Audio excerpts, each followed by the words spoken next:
Hii ni summary fupi inayohusu kusifu na kuabudu. Nini maana ya kusifu na kuabudu? Kwa tafsiri nyepesi, kuabudu ni kuheshimu au kuonyesha heshima, na kusifu ni kuelezea uzuri au ubora wa mtu au kitu. Ndio maana kusifu ni kuabudu. Ndio maana unaposifu kazi ya ukombozi unaonyesha kuiheshimu kazi ya Mungu. Kusifu na kuabudu haina uhusiano na kubadili spidi ya kuimba. Majadiliano juu ya kuabudu kati ya Yesu na mwanamke Msamaria yalifanyika bila hata sauti, ngoma, piano wala kwaya. Yesu alisema ibada halisi ni kukaliwa na Roho wa Mungu, sio hekaluni kule Yerusalemu wala Samaria mlimani. Waabudu halisi ni waamini. Siku ulipomwamini Yesu kwa ajili ya dhambi yake aliyoitoa ili akutakase, basi siku hiyo ndiyo umefanyika anayeabudu katika roho na kweli. Mtu asiyemwamini Yesu Kristo hawezi kumwabudu katika roho na kweli, kwa sababu roho yake imekufa. Wana wa Mungu ndio waabudu halisi, na sio watu wanaovuta hisia kwa sababu ya scales, swags, beats na notes za muziki.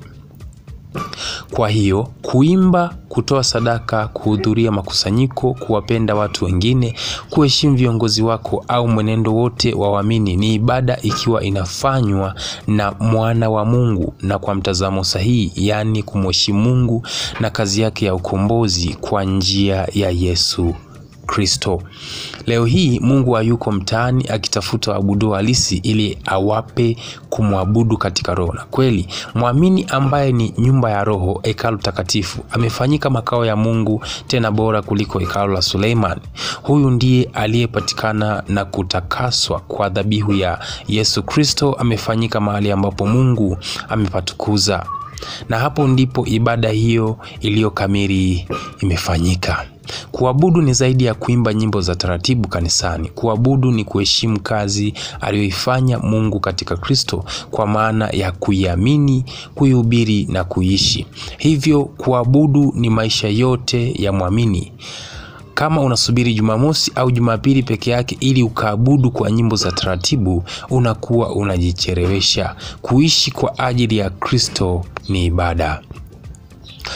Ameandaa au imeandaliwa na mtumishi wa Mungu Apostle Shimeji Melaeki kutoka huduma ya Global Family Gatherings GFG.